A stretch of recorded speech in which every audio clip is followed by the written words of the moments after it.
इसको बंद कर देंगे। अगर आपके पास एक्सेल की फाइल खुली है उसको बंद कर दीजिए। बंद करने के बाद उसी फोल्डर में वापस This application of Microsoft includes functions like autocorrect and mail merge through which you words at a glance. Glance का मतलब क्या है? चमकना, झलक। ग्लेंस का मतलब क्या है? झलक, एक झलक आना, एक छवि आना।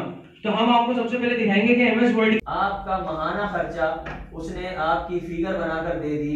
आपका बिजली का बिल इतना, गैस का बिल इतना, पानी का बिल इतना, राशन इतना, दूध इतना, नाश्ता इतना, वैन का किराया इतना, पेट्रोल इतना, ये